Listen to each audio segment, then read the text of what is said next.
Under a scorching sun where the sand is hot enough to fry an egg, a creature strolls leisurely, like the undisputed king of this arid land. The camel, nature's mystery, is perfectly programmed to survive in the harshest of conditions. But what fascinates people even more is how far the camel has come to become part of modern cuisine, featured in some of the world's most luxurious dishes. From sun-scorched barren lands, the desert gives rise to precious gifts. Camel milk, often called the white gold of the desert, is not only rich in nutrients, but also holds significant economic value. Meanwhile, camel meat, packed with exceptional nutritional content, is hailed as a superfood of the desert, offering far more benefits than many conventional meats. Today, join Agriculture Insight as we cross the searing sand dunes, follow the steady footsteps of the ships of the desert, and step inside modern factories where every drop of camel milk and every cut of meat is transformed into high-end products.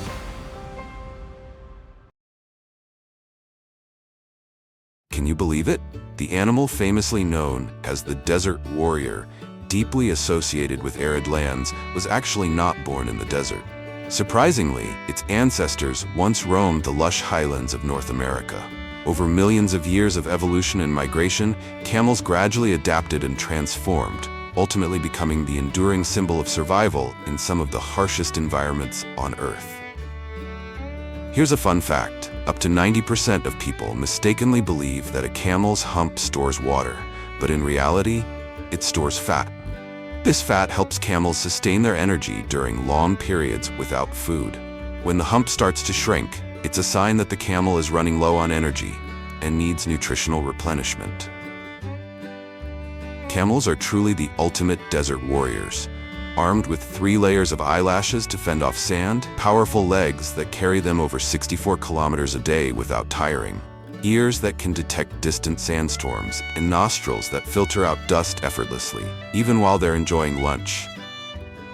Under the blazing sun of the desert, the tall camels are gently guided, preparing for a special journey, starting with being lifted onto a specialized truck to leave their familiar arid homeland.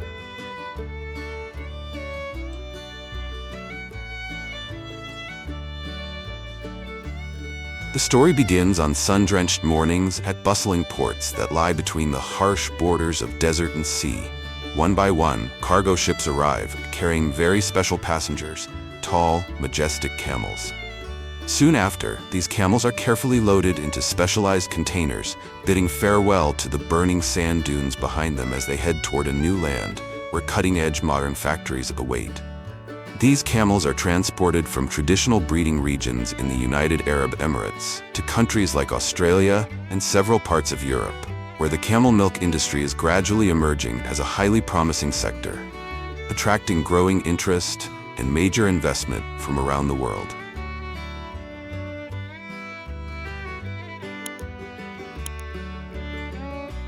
Not only does the camel have a unique body structure, it also possesses a remarkable reproductive mechanism. Unlike many other animals, female camels do not ovulate on a regular cycle. They only release eggs in response to the presence and courtship of a male. This makes fertilization more complex, often requiring human intervention such as controlled mating schedules or artificial insemination. Pregnancy lasts up to 13 months and typically results in the birth of a single calf. In harsh desert environments, if not carefully monitored, the risk of the calf suffocating in the womb is real, with an estimated occurrence of about 1 in every 100 births. Yet, despite the challenges, newborn camels are surprisingly resilient. Within just a few hours of birth, they can stand, take their first shaky steps, and begin following their mother, ready to embark on their journey of survival in the unforgiving desert.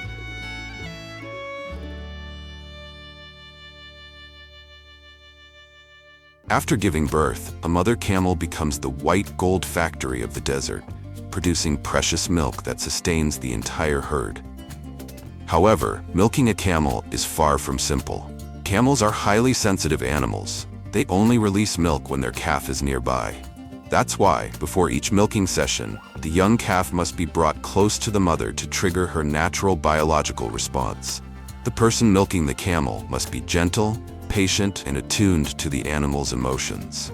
Every movement must be calm and steady, as even a slight sense of stress or disrespect can cause the camel to stop producing milk immediately, rendering all efforts futile.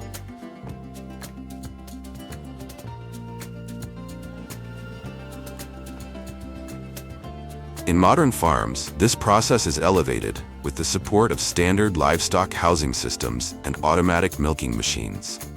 The mother camels are placed in separate stalls in an orderly fashion to avoid overcrowding and reduce stress.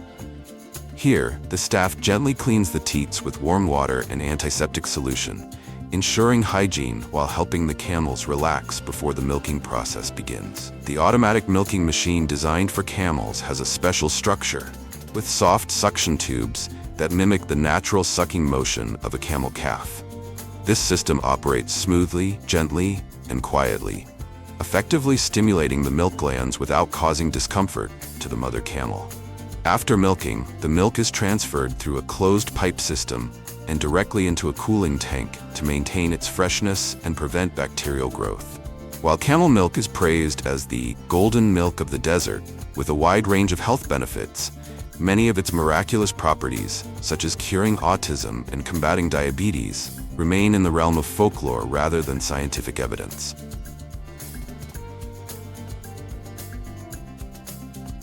Camel milk, after being quickly cooled in stainless steel tanks, is transported by specialized tanker trucks to the processing plant. Here, the milk goes through a multi-layer filtration system to remove any sediment and fine impurities before undergoing a high-temperature pasteurization process for a short period.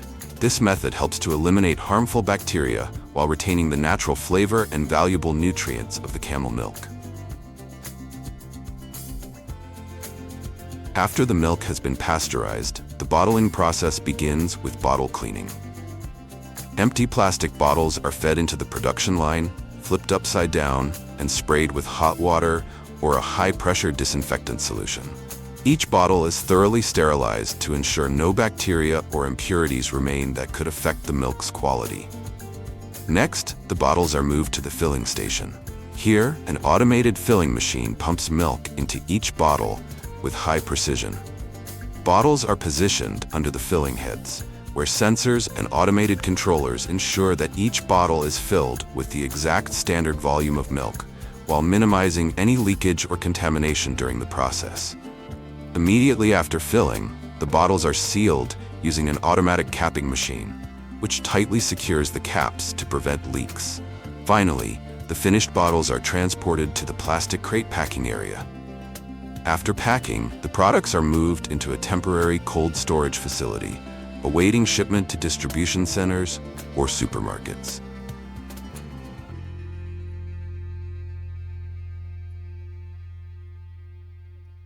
In addition to bottled milk products, a portion of the processed camel milk is directed to the cheese-making area, a premium product line often associated with the elite and discerning gourmets. After careful pasteurization, the milk is enriched with specialized cultures and enzymes to initiate the natural coagulation process. Under ideal temperature conditions, the milk gradually thickens and forms a smooth, soft curd. Once the desired level of coagulation is reached, the curd is cut into small pieces, gently drained of whey, and placed into molds for shaping.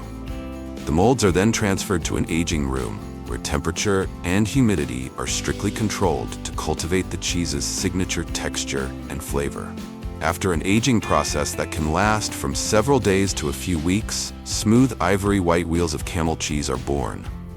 More than just an exotic delicacy, they represent the rare essence of a precious raw ingredient and refined craftsmanship, a true culinary gem from the distant deserts.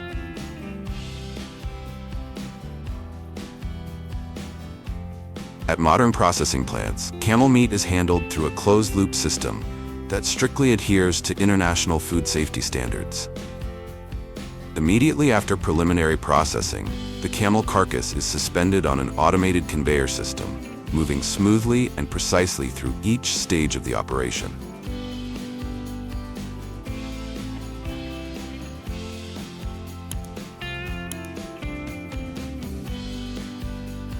The carcass then continues along the processing line to the deboning section. Here, it is first split in half using a specialized cutting saw, then divided into major muscle groups such as the shoulder, thigh, and loin. The deboning process is carried out either by a high-precision mechanical blade system or by experienced technicians, ensuring the complete removal of bones, excess fat, tendons, and unwanted connective tissues.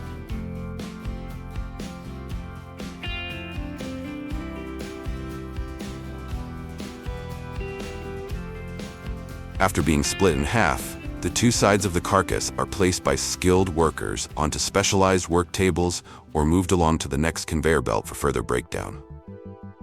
With the aid of professional cutting knives and cut-resistant gloves, they begin separating the meat based on the anatomical structure.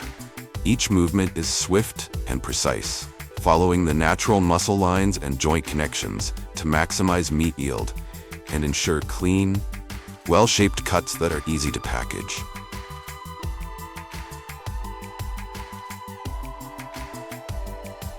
Premium cuts are separated and sent to specialized trimming or high-end packaging areas, while remaining portions such as lean trimmings or fat are collected for ground meat or processed food products.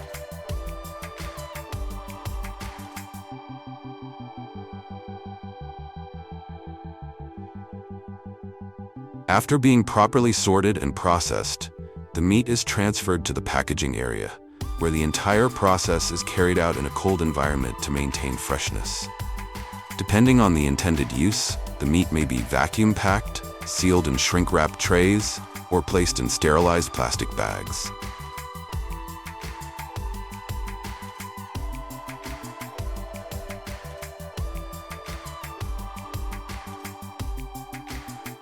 Automated packaging machines accurately weigh each portion and wrap it with specialized, leak-proof materials designed to protect the product. Once sealed, each package is labeled automatically with complete information: product name, meat type, weight, production date, expiration date, storage instructions, batch number, and a QR code for traceability. This packaging process not only preserves product quality, but also facilitates its efficient storage and distribution.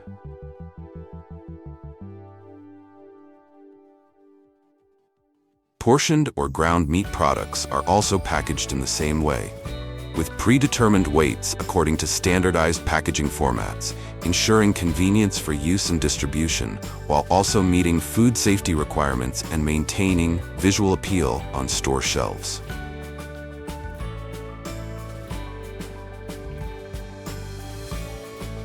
Camels today are no longer just the iconic image of herds slowly crossing vast deserts. In modern farms, they live like professional athletes, with tailored nutrition plans, designated living spaces, and even daily schedules for exercise and rest.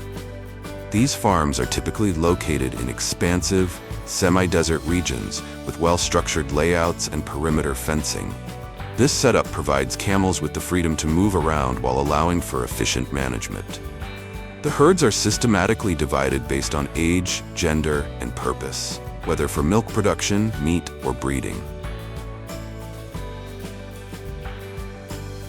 Camels' primary diet consists of dry grass, alfalfa, grains, and fiber-rich mixed feeds. They don't eat large quantities at once, but they chew thoroughly, making their meals slow and quiet. Although they are known as masters of thirst, camels in modern farms are still provided with ample clean water daily, delivered through automated drinking troughs installed throughout the grazing areas.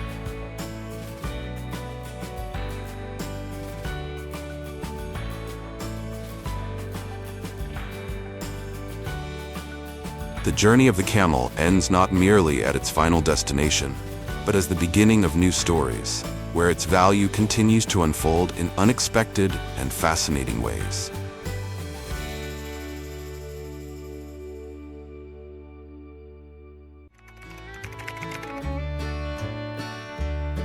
The majority of sheep are raised for meat, with about 17% of sheep being raised for their wool. Meat breeds like Dorper and Suffolk are ready for slaughter in just 6 to 9 months, weighing an average of 80 to 120 pounds. Large farms may own between 25,000 and 54,000 sheep, while smaller farms typically range from 5,000 to 11,000 sheep. In the United States, about 1.7 million lambs are born each year, with 37% of them born in Texas and California. A lamb is born after 5 months in its mother's womb. Each ewe typically gives birth to 2 to 3 lambs. The main breeding season is from March to April, which is the busiest season on sheep farms. Farmers must monitor closely to ensure the birthing process goes smoothly. After birth, lambs are carefully tended to along with their mothers. In the first week, lambs primarily feed on their mother's milk. However, after about 2 to 3 weeks, they begin to nibble on small amounts of solid food, such as grass or supplementary feed, though mother's milk remains their main source of nutrition. Lambs are weaned at around 2 to 3 months of age, after which they are moved to a separate area to continue growing. Separating the young lambs helps the mothers recover quickly and assists the lambs in building their immune systems. Lambs are often docked, tail cut short, when they are very young, usually within the first week after birth, to prevent fly strike and parasitic attacks. This practice helps maintain hygiene and avoid health issues such as infections caused by flies. After about 6 to 8 weeks, when their digestive systems have developed enough to digest grass and other solid foods beyond mother's milk, lambs are usually released into larger grassy fields for free grazing. This helps the flock become accustomed to their main diet of grass and adapt to the natural environment. The sheep spend most of their day out in the pasture, gathering back to the barn only as it gets dark. Managing sheep on large fields requires the help of sheepdogs. These dogs naturally possess the ability to control and manage the flock quickly and effectively. They assist farmers in moving the sheep from one pasture to another or back into the barn in an orderly manner without much human intervention. One of the most crucial roles of sheepdogs is to protect the flock from predators, such as foxes, wolves, or other wild animals. They are highly vigilant and can detect threats from afar, quickly acting to safeguard the flock. The presence of sheepdogs also significantly reduces the risk of attacks by wild predators. Besides grazing in traditional pastures, farmers also integrate sheep farming with solar energy farms. Sheep can graze under solar panels, helping to keep the grass short without the need for mowing equipment, thus reducing maintenance costs. Adult sheep primarily eat fresh grass, hay, and grains. Farmers need to provide sufficient food, water, and maintain clean living conditions to prevent diseases. Adult sheep also require regular vaccinations to prevent common illnesses. An adult flock consumes about 3% of their body weight in food each day, and they are carefully nurtured nutritionally to achieve high productivity. The thick wool of sheep can trap a lot of dirt and parasites that cause diseases. Typically, sheep are bathed before shearing and might also be bathed if the farmer notices any signs of distress or unusual behavior. Farmers use specialized equipment for bathing the flock. This equipment usually operates on the principle of immersing the sheep fully in a bath containing a solution, including parasite-killing medications. The solution in the machine contains specific medications to treat parasites like ticks, fleas, or other dermatological conditions. Sheep are gently led into the machine. Systems are in place to guide the sheep into the solution bath without causing them stress. The sheep are fully immersed in the solution to ensure the medication covers their entire body. After the bath, sheep are led out of the bath to air dry naturally. Sheep are sheared once a year, usually in late spring or early summer. Modern shearing machines make this process quick and painless for the sheep. Shearing at the right time helps the sheep stay cool and reduces the risk of fly strike. After shearing, the wool is collected in large sheets for processing. Shearing also requires the skill of the shearer. In New Zealand, the Golden Shears competition showcases the art of shearing among craftsmen. Some shearers can shear over 700 sheep in a day, averaging almost 1 sheep in less than a minute.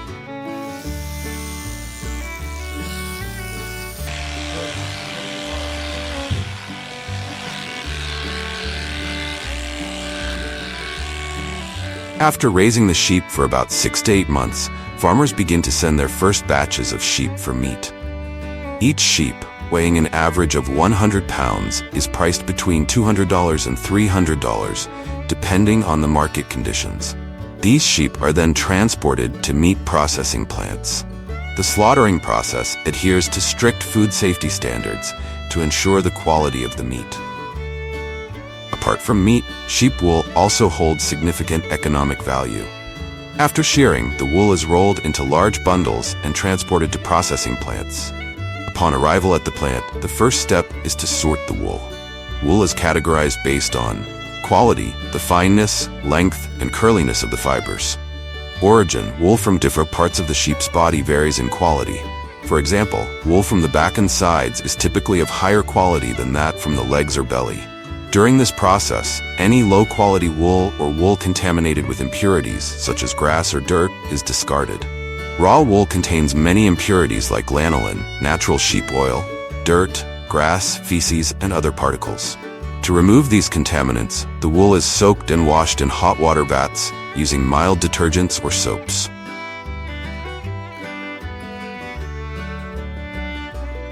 After the wool is thoroughly washed, it is dried in large industrial dryers. This process is gentle to prevent damage to the natural structure of the wool fibers. Once dry, the wool undergoes carding and teasing, which are crucial steps to align the fibers in the same direction and remove any tangles.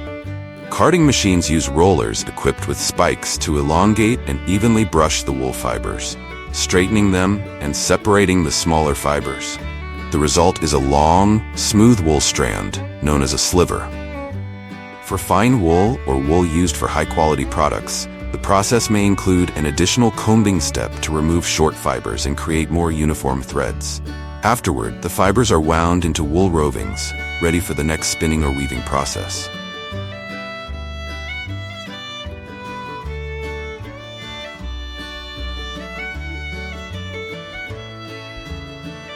Wool can be dyed at various stages, but typically the yarn is dyed after spinning.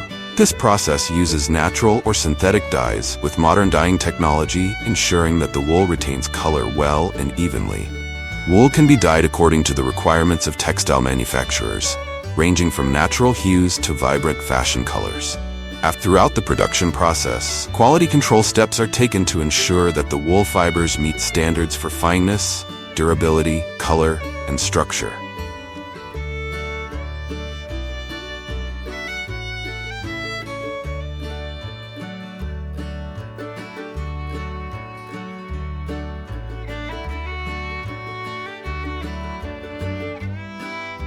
In addition to meat and wool, some sheep breeds like Awassi and East Frisian are raised for their milk, which is highly nutritious and used to produce famous dairy products, such as French Roquefort cheese.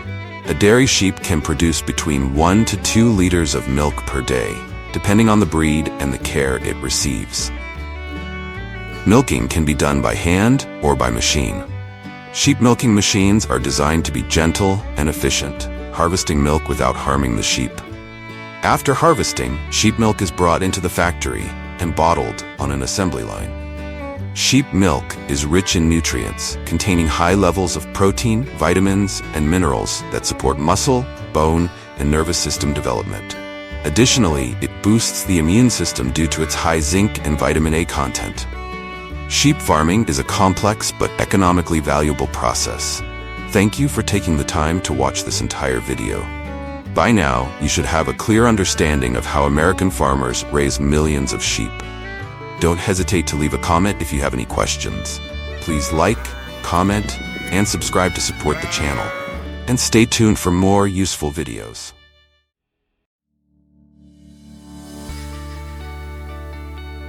First, let's head to the vast sugar beet fields in North Dakota, known as the sugar beet capital of the U.S., which produces over 60% of the country's sugar beets. During harvest season, from about September to December, the scene here becomes incredibly lively and impressive. The endless fields stretch as far as the eye can see, with high-tech machines in constant motion. These powerful machines are specifically designed for harvesting. They quickly dig up the huge sugar beets from the ground, cut off the roots, and transport the beets into storage compartments, making sure not to miss a single one. In the US, modern sugar beet harvesters cost between $300,000 and $600,000 for self-propelled models equipped with advanced technology. In terms of efficiency, these machines can harvest between 10 and 20 tons of sugar beets per hour, depending on field conditions and the specific machine type. Every year, the U.S. harvests about 66 billion pounds of sugar beets. This brings in around $5 billion, making a significant contribution to the national economy. After being harvested, the sugar beets are moved to the collection area on the fields. From there, they are loaded onto giant trucks by a high-tech machine equipped with a modern conveyor system, allowing the beets to be transported quickly, efficiently, and on a large scale. These massive trucks, with a capacity of up to 50,000 pounds, continue to transport the beets to other collection points at the factories, where the beets are unloaded into huge piles. The piles of beets are stacked high, ready for processing into refined sugar, ethanol, and other products. These massive piles create a stunning sight, showcasing the scale and power of American agriculture. Every step of this harvesting and transportation process happens at a rapid pace, resulting in huge productivity that meets the demands of the sugar and ethanol industries, contributing to the strong growth of U.S. agriculture. The sugar beets from the storage area are transported into the factory using an automated conveyor system, ensuring a steady flow of raw materials for the production process. Once inside the factory, the sugar beets are thoroughly cleaned in large water tanks equipped with rotating brushes and high-pressure water jets. This process removes all dirt, sand, and debris from the surface of the beets. After cleaning, the sugar beets are fed into cutting machines that slice them into thin, uniform strips using industrial-grade sharp blades. Slicing the beets increases their surface area, making the sugar extraction process more efficient. The sliced beets are then transferred to pressing machines, where the juice containing sugar is extracted. The leftover pulp is not wasted, but often repurposed as livestock feed or other byproducts. The extracted juice is then sent to evaporation systems, where most of the water content is removed. This process results in a concentrated syrup known as thick juice or raw syrup. The thick syrup is gradually cooled in specialized equipment to encourage the formation of sugar crystals. These crystals grow steadily, producing raw sugar granules of consistent size. Next, the sugar crystals are separated from the remaining syrup using modern centrifuges. The leftover molasses is often used in other industries, such as food production or ethanol manufacturing. The separated raw sugar is then transferred to drying chambers, where powerful drying equipment removes any excess moisture. Finally, the dried sugar is sent to automated packaging systems, where it is packed into bags or containers of various sizes to meet market demands. After packaging, the sugar is shipped to distributors and ready to hit the shelves for consumers.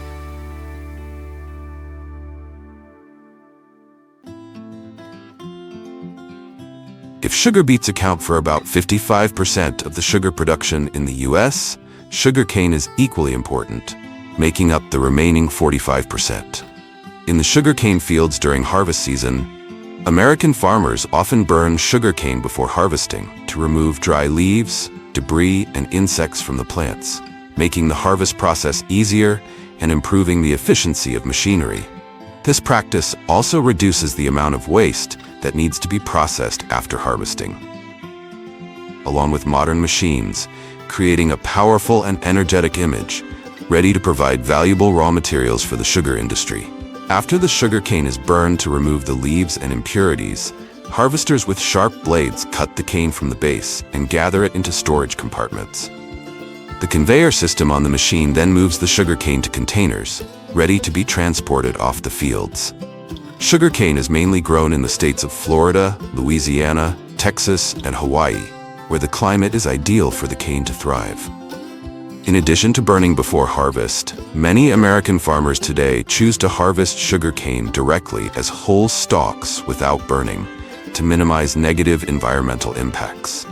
Each year, the U.S. harvests about 30 million tons of sugarcane, which is equivalent to billions of pounds. The sugarcane industry contributes around $2 billion to the U.S. economy annually, mainly from sugar and ethanol production, while also supporting the renewable energy sector and sustainable development. Sugarcane is not only a key raw material for sugar, but also plays a significant role in the growth of the national economy. After the sugarcane is harvested and gathered, transporting it to processing plants becomes an essential part of the supply chain.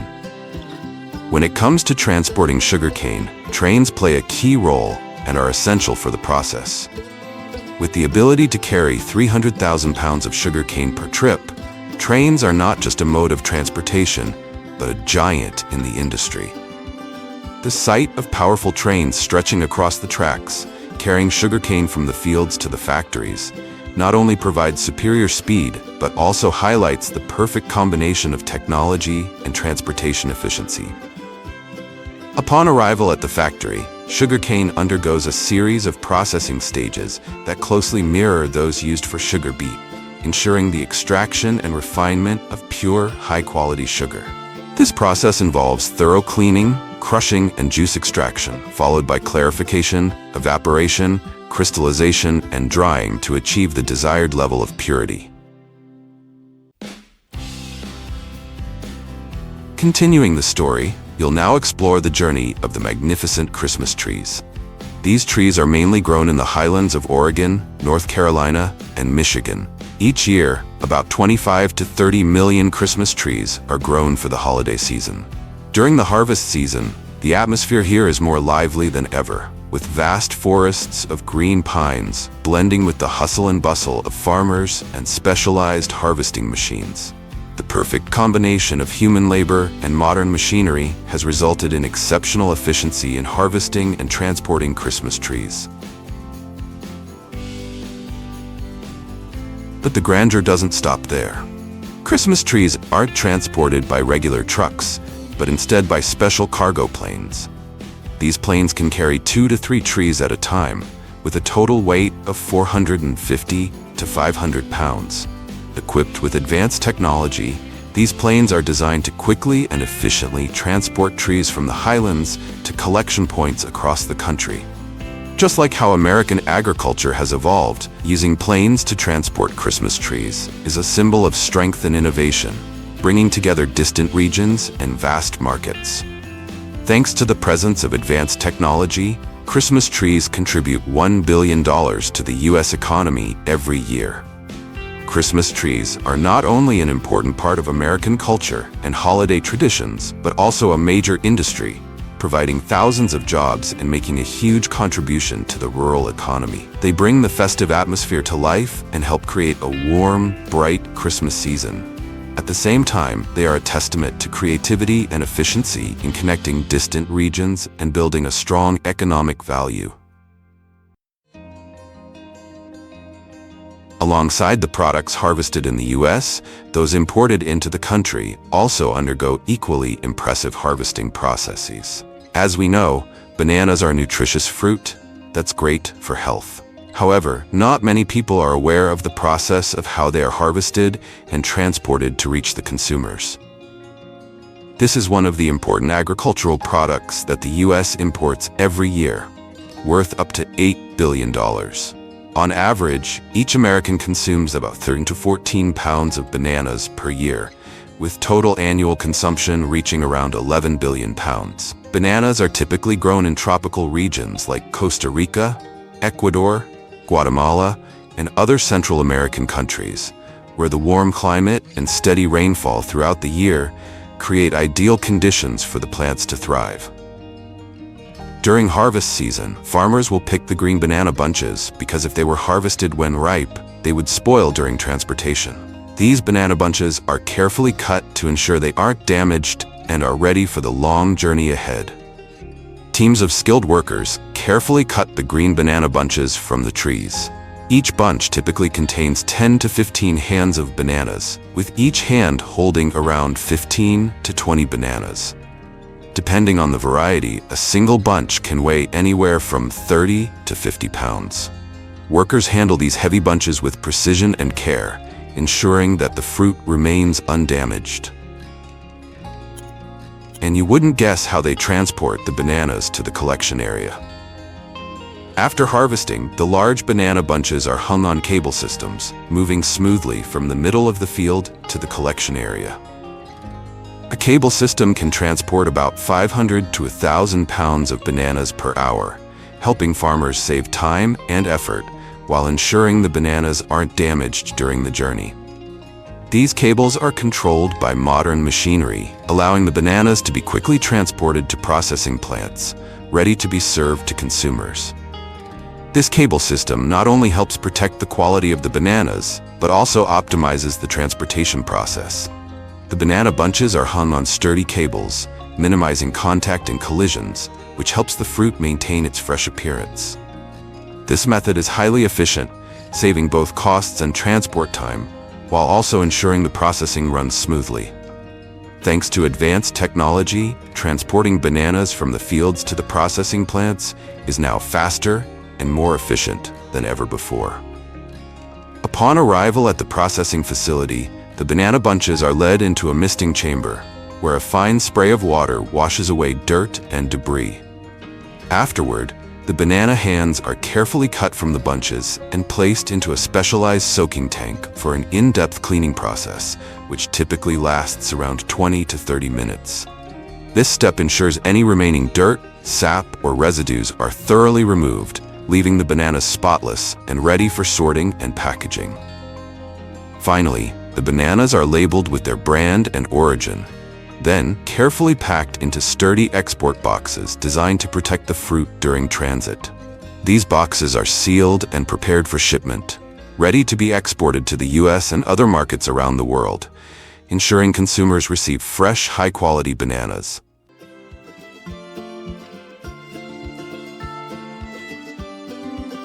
Chamomile is known for its delicate white petals and vibrant yellow centers, giving off a gentle, soothing fragrance that brings a sense of relaxation and calm. Chamomile typically takes about 8 to 12 weeks to grow before it's ready for harvest. When summer arrives, you can witness vast chamomile fields where advanced machinery is used to harvest the flowers with incredible efficiency and precision. These modern machines allow farmers to work quickly while preserving the quality of the blooms.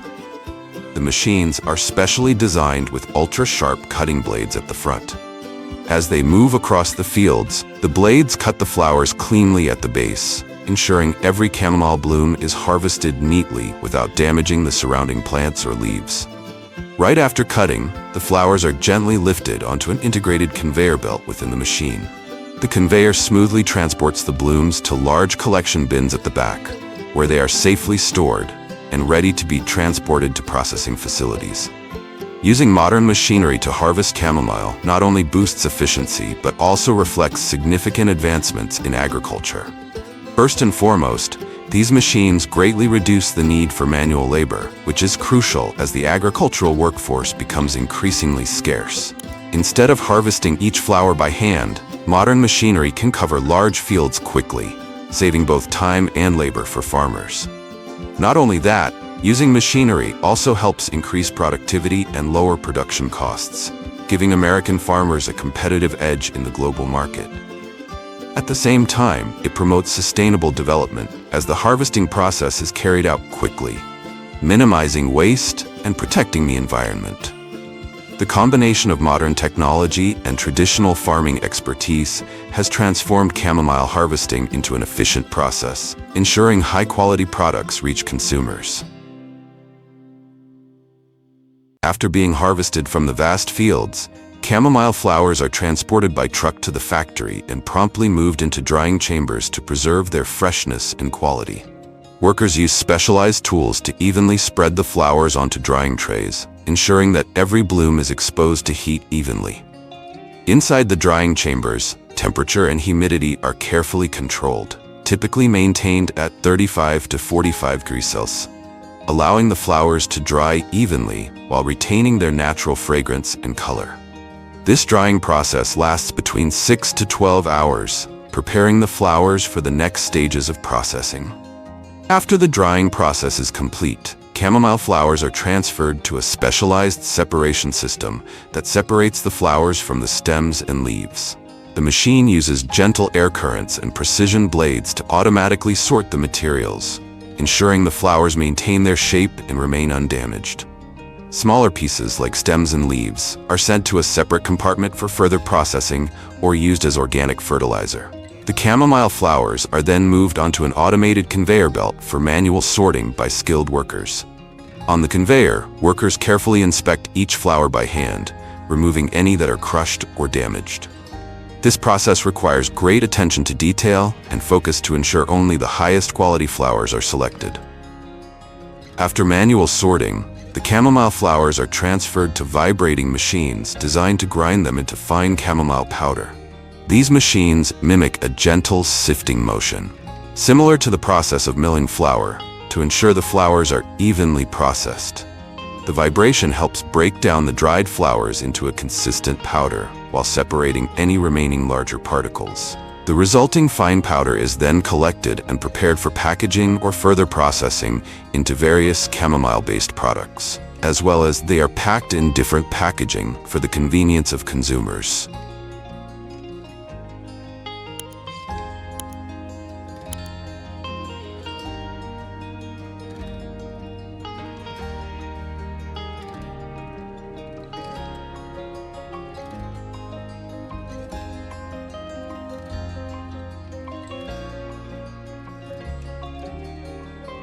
Besides being used to make tea, chamomile is also utilized to produce essential oil through steam distillation.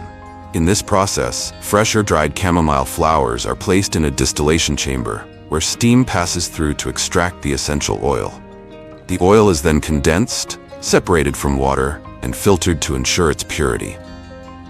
Chamomile oil is commonly used in shampoos to soothe the scalp, reduce dandruff, and nourish the hair, leaving it soft and healthy. They are packaged into shampoo bottles on automated conveyor belts, ensuring a fast, precise packaging process that maintains product quality.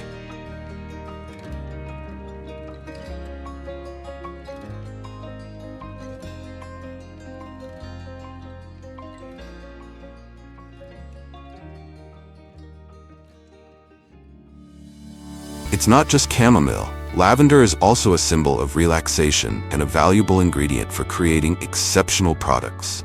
Let's continue our journey to discover how farmers harvest and transform lavender into high-quality products. Creating stunning lavender fields starts with the careful process of propagation. Farmers can choose to plant seeds or use strong cuttings taken from mature parent plants, placing them in soft, nutrient-rich soil. These young plants are nurtured in greenhouses, providing the perfect environment for healthy growth. Over time, the tiny green sprouts grow steadily, carrying the promise of a breathtaking lavender season. It's the farmers' patience and attentive care that allow lavender to thrive, weaving the dreamy landscapes we can't help but fall in love with.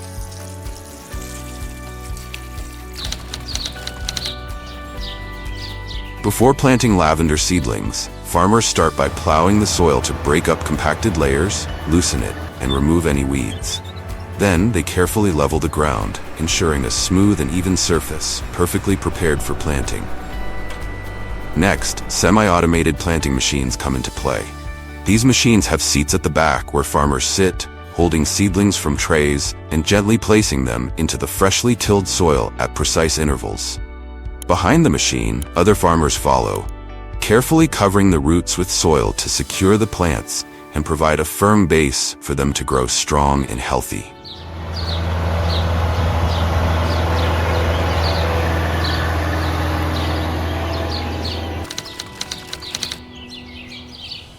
Lavender typically reaches its peak bloom in summer, between June and August, depending on the variety and local climate. This is when the flowers are at their most fragrant and contain the highest concentration of essential oils. The ideal time to harvest is either early in the morning or late in the afternoon, when temperatures are cooler, to prevent the precious oils from evaporating. Farmers carefully inspect each plant to ensure they harvest at the perfect moment, when about 50 to 70% of the flowers on each stem are in full bloom. Harvesting lavender is not just an agricultural task. It's an art, a harmonious collaboration between people and nature to bring home bundles of beautifully scented purple blossoms.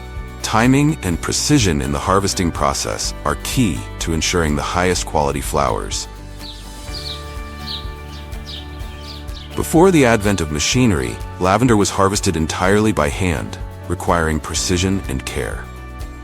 Farmers used small sickles to cut each bundle of flowers, gently gathering and tying them into small bunches for drying or distillation. This traditional method is still practiced in certain regions to preserve the natural fragrance and beauty of the flowers.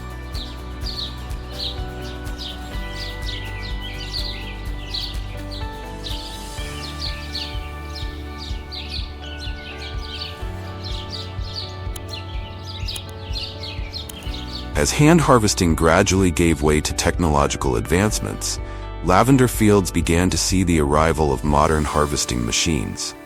These machines have become indispensable for large-scale farms, where lavender is cultivated across vast expanses of land, sometimes covering tens of hectares. They not only save time and labor, but also ensure that the flowers are handled with care, maintaining their quality throughout the harvesting process. On expansive lavender farms, where rows of purples stretch endlessly, automated harvesting machines are the go-to solution. These machines are designed much like grain harvesters, equipped with advanced sensors that precisely determine the height of the flower rows. This allows the machine to cut only the blooming flower stems, while leaving the lower leaves and stems intact, ensuring the plants can continue to grow. Once cut, the flowers are transported via a large conveyor belt, passing through a preliminary sorting mechanism before being collected in a massive storage container at the back of the machine. These containers can hold hundreds of kilograms of flowers, reducing the need for frequent trips and saving valuable time for the farmers.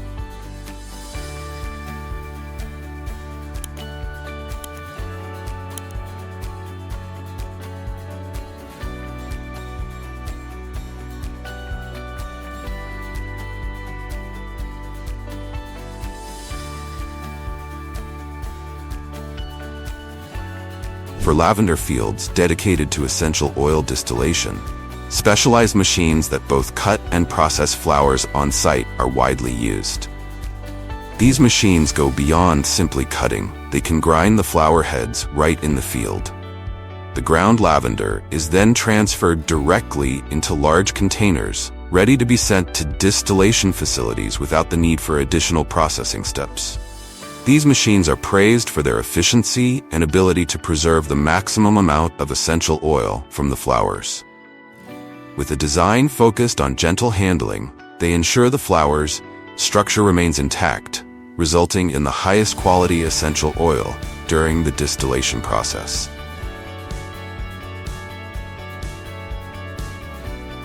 Modern harvesting machines not only boost productivity but also minimize losses during the harvest process. With the help of advanced technology, farmers can efficiently and quickly gather lavender, maximizing the value of their vast purple fields. In addition to increasing efficiency, technology plays a vital role in preserving the natural ecosystem in lavender-growing regions. The precision of these machines ensures minimal soil disturbance, reducing erosion, and maintaining the land's health for future cultivation.